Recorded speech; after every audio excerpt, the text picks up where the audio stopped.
Welcome to Unsung Heroines. I think this is our 6th year. Is that right, Nancy? Yes, it is. Fantastic. So this was Nancy's brainchild 6 years ago as our celebration of Women's History.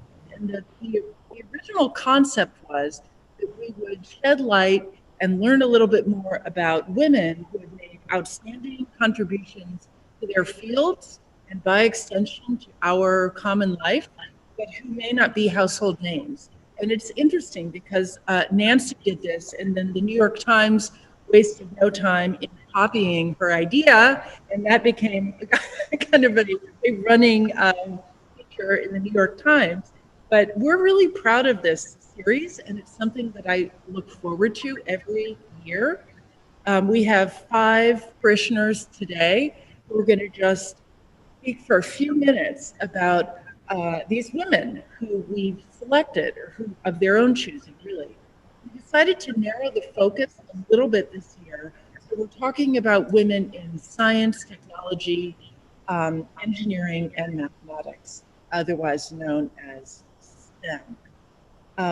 So I invite you. Yeah, Kate, I just want to mention there are actually six members who are going to present. So six presenters for our 6th year makes sense. And Terry has worked very hard and producing this beautiful slideshow for us. So I'm excited about the AV components this year. Some video, and we have terrific images of these women and their impact. Without further ado, I will turn this over to Nancy Nicoletti, who will be presenting our first unsung heroine. Good morning, everyone. Thank you for joining us. I have to say, I think Christine is a tough act to follow, but we will do our best. I'd like to introduce you to June Delzile Almeida. June was born in 1930 in Glasgow, Scotland, and she discovered and named the first coronavirus. She left school at age 16. Her parents did not have money to send her to university, and she was able to get a job in London working as a microscope technician. I'm just speculating that just after the war, that probably was a good job for a 16-year-old. And she remained doing that for quite a while. She eventually married a Venezuelan artist, and the two of them moved to Canada. When she got there, she was surprised that she got a job at the Ontario Cancer Institute, and they let her work on the electron microscope. And she was basically a technician for quite a long time. But in the interim, she did get her college degree, and she remained there for quite some time. So what she did was she was able to detect a system of what is called negative staining. So she could take a look at a virus, add phosphotungstic acid, and it would almost create a negative so that the virus was very prominent and you could see what it was. When she looked at this, she was just amazed by the corona atmosphere, the visual of the virus, and it struck her. She thought it looked like a solar corona, and she named it a coronavirus. Now, the first virus that she looked at and identified was only the virus for the common cold. She'd been contacted by a Dr. David Tyrrell, who was studying viruses, and he knew about her technique of the negative staining, and he was unable to visualize the virus that was the common cold. So he sent it to June, knowing that she would probably figure it out. So she looked at it. That's when she named it. And basically it was just very quiet because it was just the common cold. It didn't have any specific importance until 2002 with the discovery of the SARS virus. Then it became important. That's when the spikes were identified, and that's when people started looking towards how does this virus work, how does it replicate, and how can we possibly prepare a vaccine for it. Her other accomplishments, and that was until 2020, that was her biggest accomplishment. She also visualized the first rubella virus and the virus that later causes hepatitis B. So she was very prominent in her field, and I suspect she didn't realize it. She died in 2007, and she didn't do a lot of scientific writing on her own. She did collaborate with people. But when she started working on, at the time that she identified the coronavirus, she wrote a little poem with credit to William Blake. And as you can see, it's virus, virus, shining bright in the phosphotungstic night. What immortal hand or eye dare frame their fivefold symmetry? In my opinion, June is an unsung heroine who deserves to be heard about now. Sometimes I think people's accomplishments are obviously not known in their lifetime, but we know about it now. Thank you.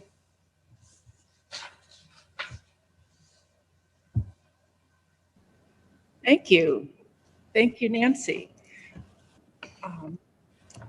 Next up, we have, is it, I'm not, Barbara. Barbara, thank you. Okay. Well, Rosalind Franklin was born in 1920 in London to a prominent Jewish family, and she had trouble. She had a scientific bent, and it was difficult to find girls' schools that taught science, but she did go to St. Paul's Girls' School, which is one of the few schools that taught physics and chemistry. And then she went to university, and upon graduation from university, she worked in governmental agencies in England and later in France because she spoke fluent French, studying coal on a molecular level.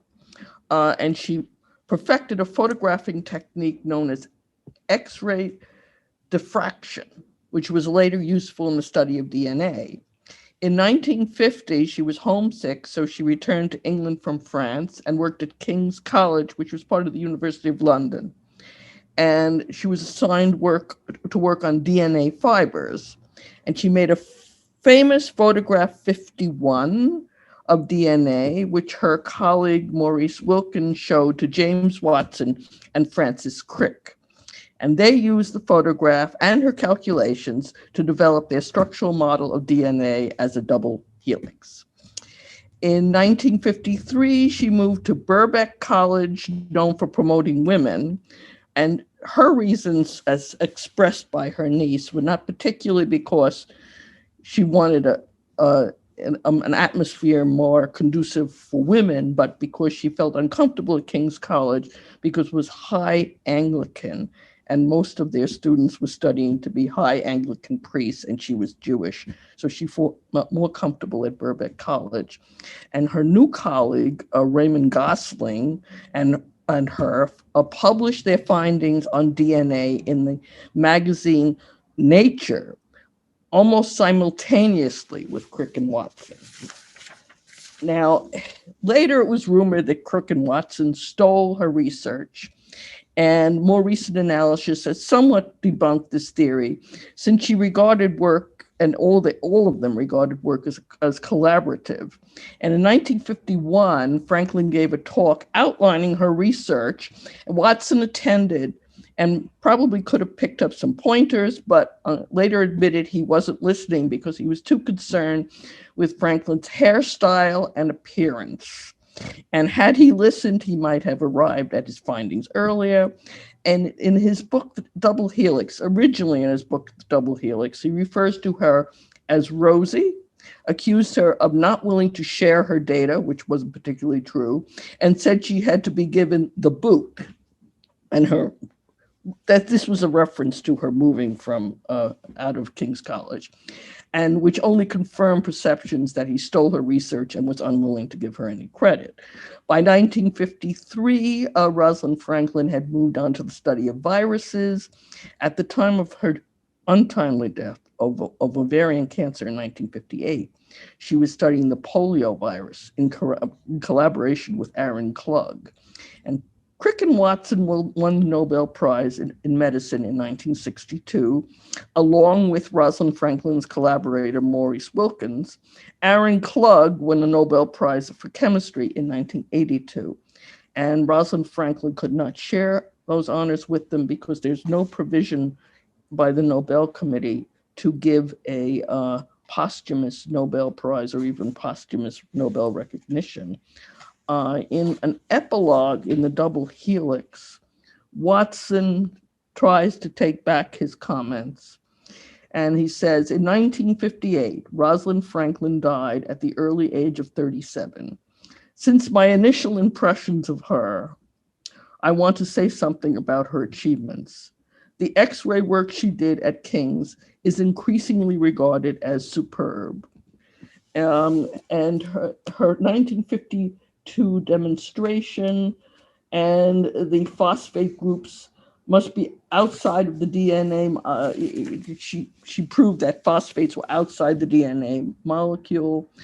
Later on, she took up work on the tobacco mosaic virus, which she was able to map, quickly extended ideas about helic reconstruction to a precise quantitative picture, definitely establishing the essential heliac parameters and locating the ribonucleic chain halfway out from the central axis. Gets very technical. And by the, he says that the tracings, by the time of her death, all tracings of our early bickering were forgotten, and we both came to appreciate greatly her personal honesty and generosity, realizing years too late the struggles that the intelligent woman faces to be accepted by the scientific world, which often regards women as mere diversions from serious thinking. Rosalind's exemplary courage and integrity were apparent to all when, knowing that she was mortally ill, she did not complain, but continued working on a high level until a few weeks before her death. So, Thank you, Barbara. yes. Terrific. Our next heroine, Dr. Patricia Barrett, will be presented by Jacqueline De Weaver. Yes, I'm very happy to present Dr. Bath. I'm sorry to interrupt. Jacqueline? Can you hear me?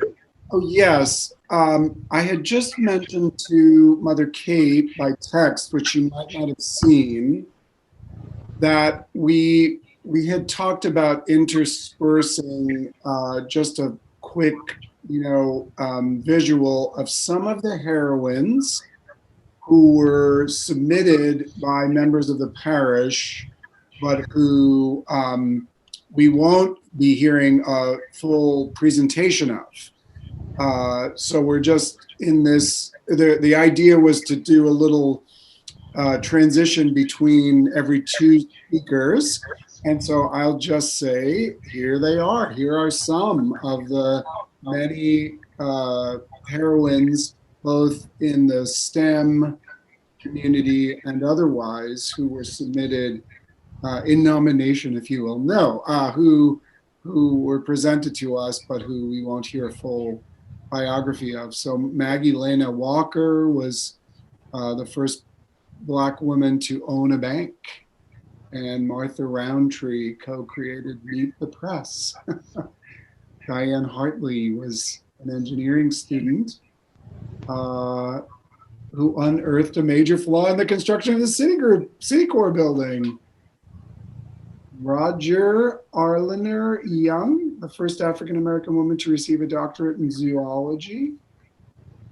And Linda Brown Buck, who won the Nobel Prize for Physiology and Medicine in 2004. Those are some, and now we move to our presentation. My apologies, Barbara. Thank you for your, Jacqueline, you're on. Yes. Dr. Bath was born in 1942, and she just died in May 30th, 2019. she's credited with inventing the method of laser surgery for cataracts.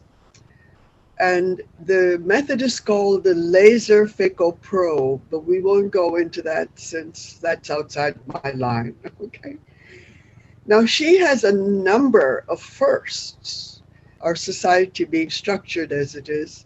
She's the first female member of the Jules Stein Institute, the first woman to head a postgraduate training program in ophthalmology, the first woman elected to the honorary staff of UCLA Medical Center, the first African-American person to serve as resident in ophthalmology at New York University, and the first African-American female doctor to receive a patent for the medical purpose.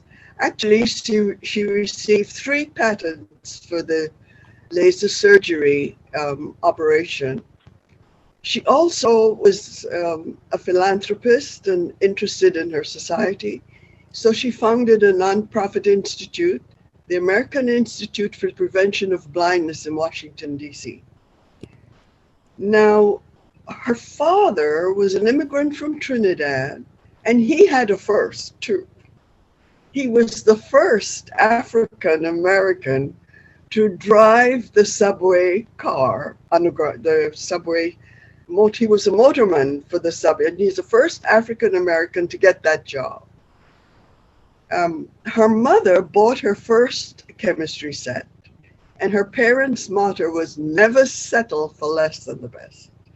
So she and her brother were ushered into achieving family. She went to, while she was a high school student, she won a grant to Yeshiva University to study ophthalmology. Her first university was Howard, where she got her science degrees. And then she went to Columbia School of Physicians and Servants for ophthalmology. And while she was there, she was given an internship to Harlem Hospital Center. And it was there she noticed that there were too many, or actually many more patients with eye problems than she had seen in the Columbia Clinic. So she got the Columbia University to establish a clinic, an eye clinic at Harlem Hospital. And that gave her a chance to study glaucoma in great depth. And this eye surgery then became her focus. Because of her interest, she had published an article, and then she was recruited by the Jules Stein Eye Institute in a summer program. But most of her work was done in Harlem at Columbia University, and then she got other teaching assignments and positions at other universities. While she was at UCLA, she was applying for grants to go to Europe and study the laser technology. But in 2 instances, she was denied. So she took a sabbatical on her own and went to Europe to improve her understanding of the laser technology. So first she went to France. She was visiting professor in France at the Rothschild Eye Institute. And then in England with the Loughborough Institute of Technology. And finally to Germany for the Laser Medical Center, the University of Free Berlin. And it was in Germany that she had more opportunity to study and to work with one of the stars of laser technology. So that when she came back to UCLA, she continued to develop this laser probe, which was at that time, it was still more or less in its infancy. And she got it patented in 1988. And this made her the first African-American woman to receive a patent in medical device. She later combined it with an ultrasound method to improve it in 203. Now, in addition to all of that she was doing, she was also working with Martin Luther King's Poor People's Campaign, and very much involved in civil rights activities. And this also helped her analysis in the glaucomas and blind problems in African American people, who seem always to get less treatment for these particular diseases. Dr. Bath died in San Francisco, May 30, 2019. And of course, I am particularly grateful for the laser surgery, because I've had my cataract removed by the same method. Thank you. Thank you, Jacqueline. Terrific. Colleen, you're up next to tell us a little bit about Roxy Bolton. Sure. I discovered this woman a few years ago when I saw her obituary in The Economist, and her feminist journey has basically had two main paths. One of which is that she successfully changed the way we think about hurricanes. Starting in the late 1960s, she began lobbying the National Hurricane Center that was based in Dade County, Florida, near her home, to include men's names in their annual list of hurricanes. The Weather Service continued a naval tradition in naming ships after women and carried that into naming storms. The practice encouraged meteorologists and weather reporters to suggest the storms were unpredictable or temperamental and were flirting with barrier islands and coastlines. The National Organization for Women joined together in 1969 to pass a resolution urging the National Hurricane Center to stop naming storms exclusively after women. And this practice was finally adopted in 1978. Miss Bolton was born in Duck Hill, Mississippi in 1926 and eventually moved to Florida. And she died at the age of 90 in 2017, which is when I saw her obituary in The Economist. Probably of a more serious note than changing the way we name hurricanes is she founded the first rape crisis center in the country in Miami in 1974. And this served as a model for similar centers nationwide. And the center was eventually named for Miss Bolton in 1993. And in the 1970s, she also campaigned for the ill-fated Equal Rights Amendment. To sum this up, I included a quote from the Washington Post from 1986. 8 years, and still this non-sexist nomenclature has a funny ring to it. Somehow, many of the male names don't convey either the romance or the urgency that circumstances might warrant. But in 2014, there was a study published in the National Academy of Sciences that found that storms named after women have historically killed more people. Why would that be? Well, the study concluded that people do not take those storms as seriously as those named for men, which are viewed as stronger and more violent. And never underestimate a woman. That's where I'm going to leave it. Thank you, Colleen. Fascinating stuff. I'm going to play a quick video of Roxy Bolton that's been submitted, if you will indulge me. Well, I'm an old-line liberal Democrat, but Ed Gurney was the chair of the subcommittee in the United States Senate where I wanted the Equal Rights Amendment to come up. And I talked to him almost every day for months. And finally he came to Coral Gables to 1302 Alhambra, and we met, and And I invited some women to come there, and he agreed to bring it up.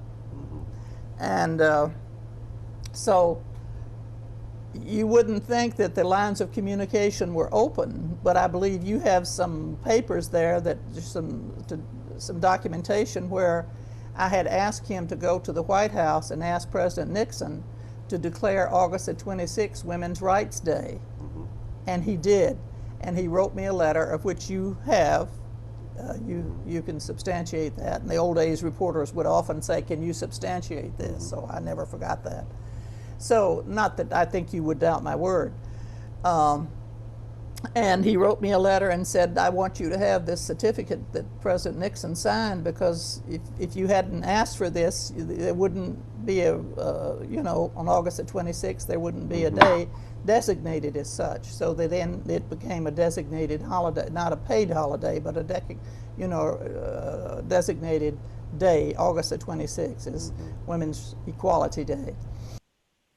Thank you, Roxy. Thank you. This next heroine is somebody who came to my mind as my children were starting their Zoom schooling this fall. And as I saw my older daughter, Virginia in particular, set up her headphones and her monitor, something visually was clicking for me, and I knew there was a photo out there that I was reminded of. So after poking around a little bit, I came to this photograph, and I don't know how I first encountered it, but I think it's a part of popular culture. It's of a woman nicknamed Poppy. Her full name is Frances Northcutt. And at age 25, she became the first woman to be in the control room at NASA, and this was during the space race. I'm not going to do a full presentation on Poppy Northcutt this morning, but I am going to take us back to 1968, and we'll see an interview with Poppy Northcutt talking a little bit about her experience at NASA. And it may be interesting for you to know that she went on from there to become a lawyer. She went to night school and became a lawyer, and also active in the feminist movement. So let's take a look at this video and learn a bit more about her. Kate, I understand it may be quite a long video, so I may not play the full video. Is that okay? That's fine, yeah. All right.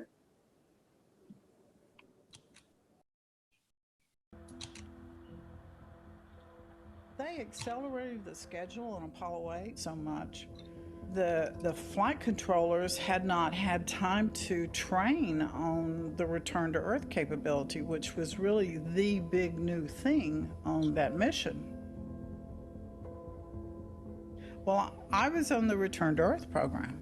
I was a Return to Earth specialist by the time we were flying Apollo 8. So we went in to help them learn how to use the Return to Earth program. Poppy, what do you actually do during space flights here in Mission Control? Well, my job is to get the astronauts safely back to Earth from the moon. What does that mean exactly? Well, it means determining what their position is, their present position, feeding the information into a computer program, and getting back their maneuver angles and how much thrust they have to get back to the Earth. So you're computing their trajectory for the return to Earth? That's right. It was a complete peculiarity to have a woman in an operational role in Mission Control. I was the first one. For quite a while, I was the only woman in a technical role in Houston. There were some computer programmers, a few of those, but in terms of working on the engineering side, I was the only one. So I did interviews with all kinds of people. But how did a girl of only 25 get into this job at such an early age? Well, I studied mathematics in college, and I came to work here right out of school.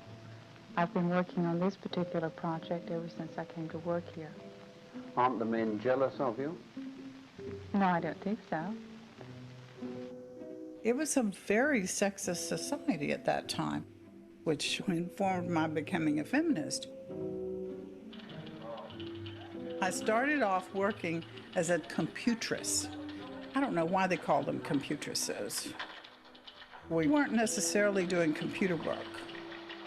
It was sort of like Mad Men. And that was a fairly accurate depiction of the world for women. But I was really fascinated. I wanted to know what I was doing and why I was doing it. And I had a maths degree, and I had taken a celestial mechanics course. So I just worked my butt off. The guys that I was working around could tell that I was working really hard. I was working as hard as they were, or even harder, to be honest. I mean, it was a boys' club, no doubt about it. I was sort of the trophy. I was blonde, I was young, I was thin. I wore, the ladies' fashion clothes. How much attention do men in mission control pay to a pretty girl wearing miniskirts? Well, I think the first time a girl in a miniskirt comes into the MOCA, they pay you quite a lot of attention. But after a while, they become a little bit more accustomed to you and pay more attention to the consoles. It's been charged that when you walk into the mission operations control room, the mission grinds to a screeching halt. That's not true. Well, of course I was being used. My feeling was, you can play this both ways. The mere fact that a lot of women found out for the first time that there was a woman in mission control was a very big deal.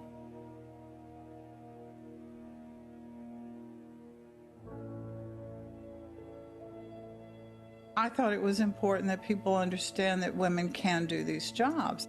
Going into science, going into technology, going into, doing something that's not stereotypical. Afterwards, I got letters from all around the world. I got tons of letters from African countries, all over the world, addressed to Poppy, Space Program, USA. I got marriage proposals. I got letters from little girls all around the world, too. I got tons of recognition that women could do a job that they never had thought before. So, was it sexist? Yes, but you got to start somewhere.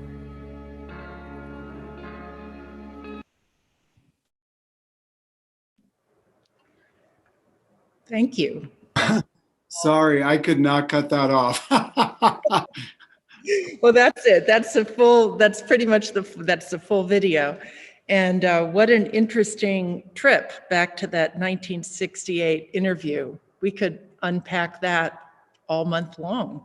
Without further ado, I'm going to turn over the... Wait, maybe could we just mention these other honorable mentions? Absolutely. So here's some more of our honorable mentions. The Mercury 13, trained to become astronauts in the 1960s. This is at the dawn of NASA, right? The ENIAC programmers, 6 young women who programmed the first all-electronic programmable computer. This is World War II. The Coltron girls isolated enriched uranium for the Manhattan Project in World War II. The Code Breakers, female students were recruited into cryptography and trained to decode Nazi and Japanese communication. And these hidden figures, women of NASA, recently we've been fortunately able to learn more about them. Mathematicians and engineers who made invaluable contributions to the space program while facing racial and gender discrimination. Sarah Boone, another inventor, obtained a patent in 1892 for her ironing board design. Miriam Benjamin in 1888 received a patent for her invention, the gong and signal chair for hotels, the precursor to the signaling system used by passengers on airplanes. Sarah Good invented a space-saving hideaway bed-desk combo, which paved the way for the Murphy bed. And Ellen Eglin invented a clothes wringer, which is still used today.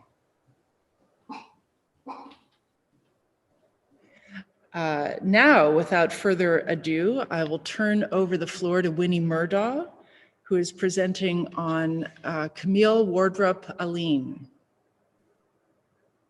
Winnie, are you ready to go? Winnie, you may be on mute.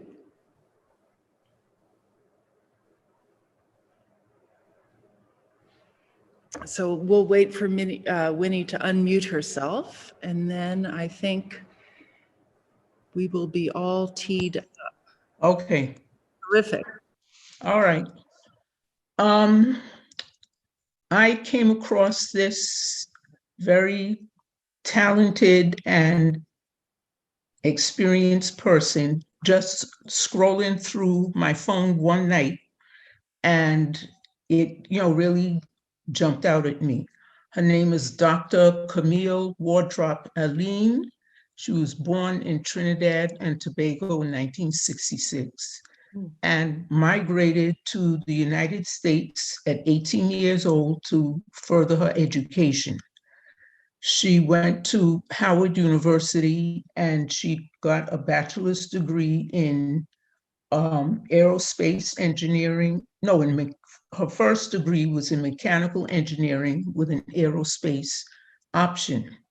And then shortly after that, she pursued and earned a Master of Science degree from Florida A&M University, again in more mechanical engineering and a specialization in composite materials, which I believe is all related to space travel.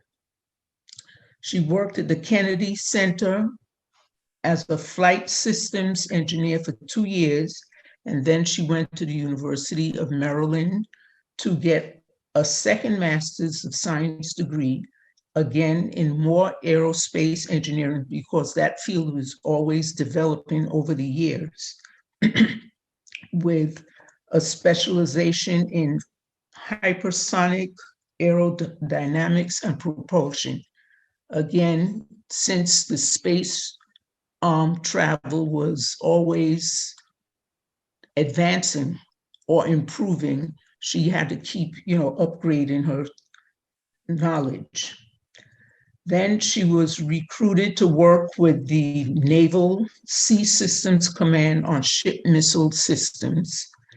And after that, or during that time, she was offered a position with the United States Department of Defense to work on ballistic missile defense projects as an aerospace systems engineer.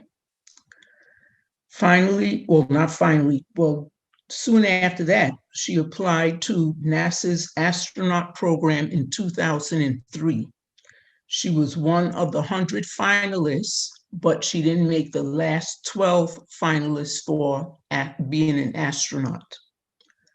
But she still, kept working on the Constellation and Orion programs as a lead system engineer and a crew module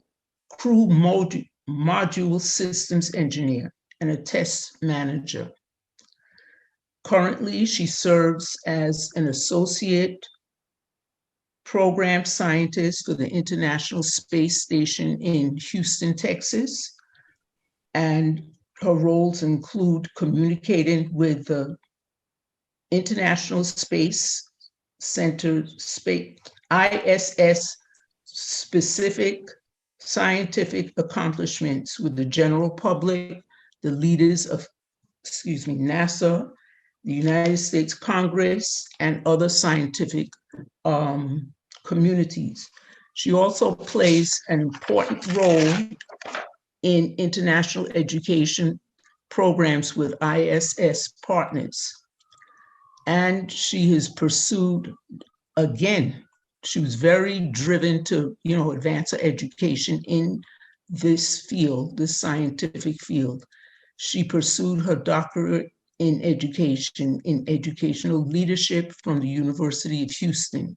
And that enabled her to start an organization, the Brightest Stars, which is a non-governmental aid organization that mentors young girls or young women in scientific, technology, mathematics, and engineering fields. And she's a renowned speaker. She goes around the world mentoring these girls globally, because as in the other presentations, we learned that a lot of times young ladies were not motivated to pursue these scientific careers. And, you know, she's still doing that. She's still the associate,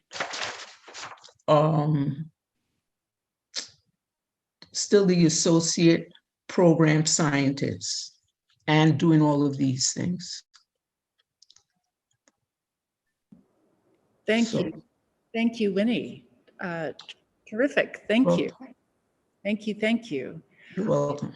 I believe our last presenter this morning is Claudia Barber.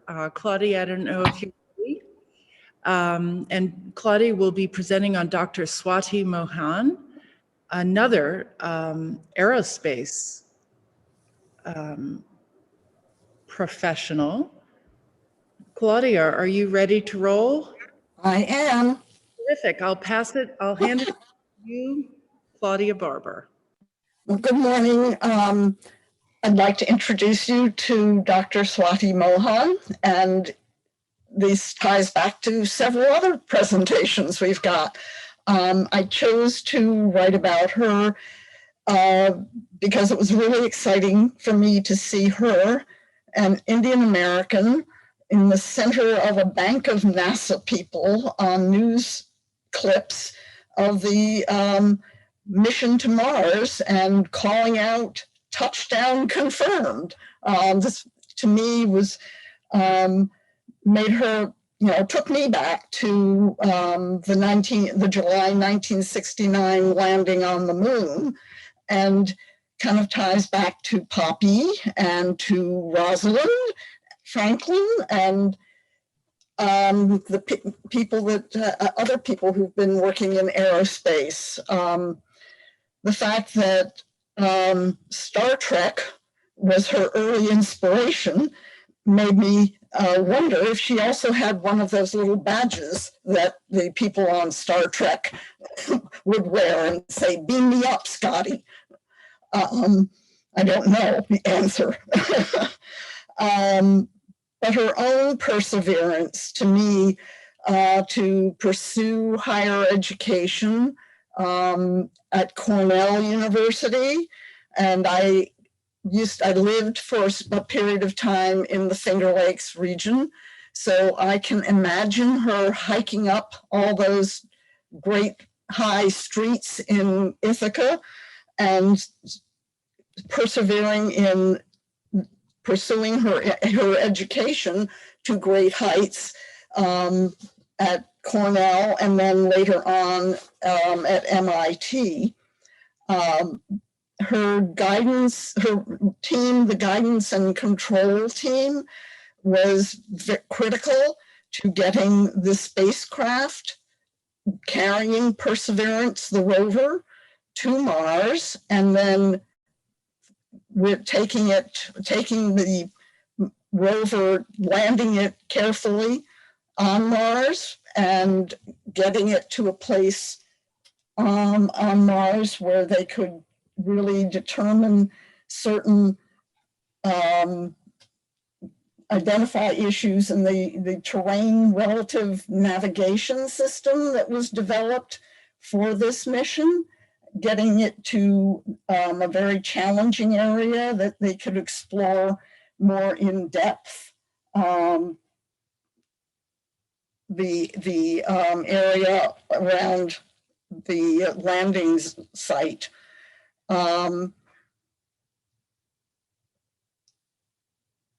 Her perseverance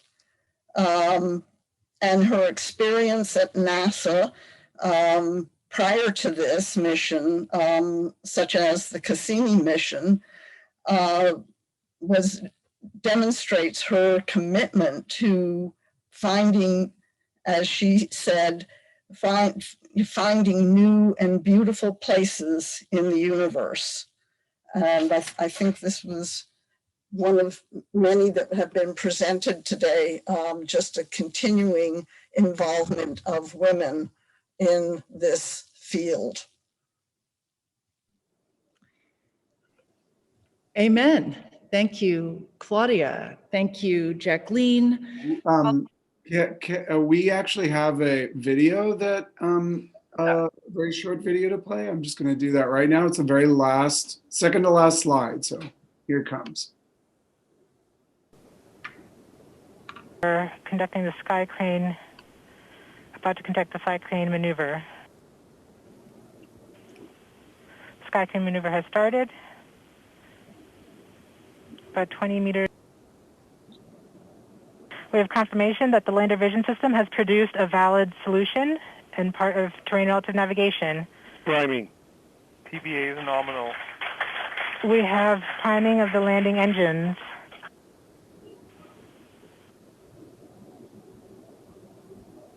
Back shell set. Current velocity is 83 meters per second at about 2.6 kilometers from the surface of Mars. We have confirmation that the back shell has separated. We are currently performing the divert maneuver. Current velocity is about 75 meters per second at an altitude of about 1 kilometer off the surface of Mars. TRN safety Bravo. We have completed our terrain relative navigation. Current speed is about 30 meters per second, altitude of about 300 meters off the surface of Mars. We have started our constant velocity accordion, which means we are conducting the sky crane, about to conduct the sky crane maneuver. Sky crane maneuver has started, about 20 meters off the surface.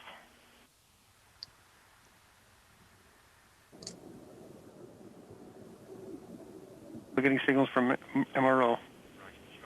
Tango Delta. Touchdown confirmed. Perseverance safely on the surface of Mars, ready to begin seeking the signs of past life.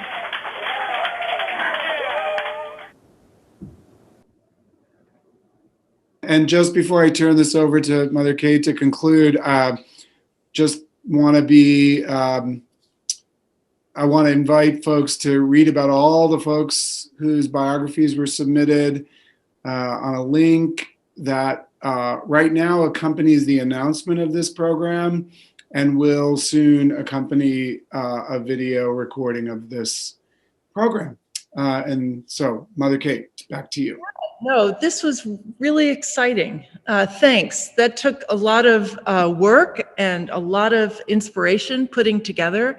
I love listening to these stories every year, and just echo Canon John's invitation to go to the website, because we have really rich information for all of the women we heard about today, and then also several more. We have a growing body of terrific, inspiring details about these women's lives and the way that they continue to shape our world and continue to inspire us. So to our presenters, Jacqueline, Colleen, Winnie, and Claudia, thank you. And thanks. Nancy and Jacqueline, Nancy and I, there were two more. Anyway. And yes, hold on. Don't forget Barbara. Barbara. And Nancy kicked us off, Jacqueline, Colleen, Winnie, and Claudia. And thanks, Terry, for putting this slideshow together. Thanks, Canon John, for driving this thing and for chiming in to help with our program. And Nancy, thanks as always. This is a real gift to me, and it's a real gift to our church.